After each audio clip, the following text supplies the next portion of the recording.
আসসালামু আলাইকুম রহমতুল্লাহি ওয়া বারাকাতুহু। আপনারা কেমন আছেন অবশ্যই কমেন্টে জানাবেন। আল্লাহর রহমতে আমি আলহামদুলিল্লাহ ভালো আছি। আগামীকাল যেহেতু ঈদ আমাদের এখানে, সবাইকে ঈদের শুভেচ্ছা এবং ঈদ মোবারক। আলহামদুলিল্লাহ এবছরও কুরবানি দেওয়ার সৌভাগ্য হয়েছে আমাদের।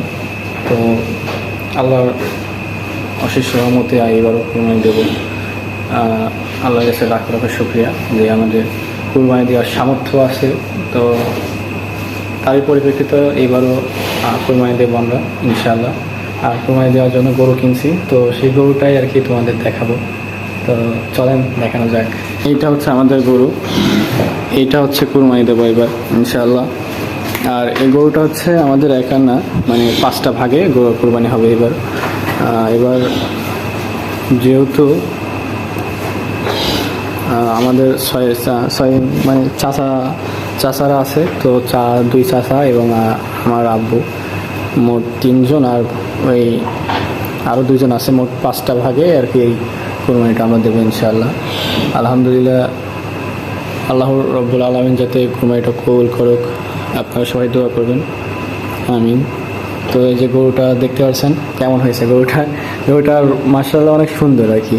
তবে এই গরুটার সামনে থেকে মাথাটা দেখালে পরে আপনারা অবশ্য বুঝতেন। ওটার শিংটা কতক্ষণ দেখেছেন, ওটার লুকটা দেখলে একদম সেই সুন্দর। আলহামদুলিল্লাহ, এবার করবো এটা খুব সুন্দর ওটা।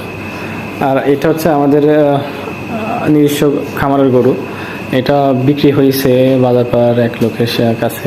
তো ওখানে বলছিলাম চাঁদরাতে নিয়ে যাওয়ার কথা, তো এখনও আসে নাই, আসার কথা আছে 11টার সময়। এখন বাসে 10টা সামথিং, তো 11টার সময় আসার কথা আছে, দেখা যাক কখন আসে।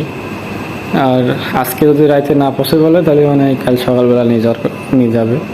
তবে আমাদের ইয়ে ছিল আর কি, যে রাতের ভিতরে তাদের হ্যান্ড ওভার করা উচিত ছিল, কারণ কুরবানির গরু তারা যদি একটু নিজস্ব মানে বাইক নিয়ে যায়, যদি একটু নাই খাওয়াতে পারে, তারা কিসের কুরবানি দেওয়ার আর কি, ওটা আর কি ভালো মানায় না আর কি। তো দেখতে পাচ্ছেন এই যে এটা হচ্ছে আমাদের গরু, আর কুরবানির জন্য, আর এটা হচ্ছে বাজারটা আর কি। তো দুইটা গরুই আলহামদুলিল্লাহ দাম একই এবং দুইটাই সেম, দেখতে পাচ্ছেন। তো যাই হোক এবার যদি আমরা এই গরুটাই কুরবানি দেবো, তো আপনারা অবশ্যই দোয়া করবেন আল্লাহ রাব্বুল আলামিন যাতে কুরবানিটা কবুল করে আমাদের। তো আসসালামু আলাইকুম, ভালো থাকবেন, সুস্থ থাকবেন, পরবর্তী ভিডিওতে দেখা হবে ইনশাআল্লাহ।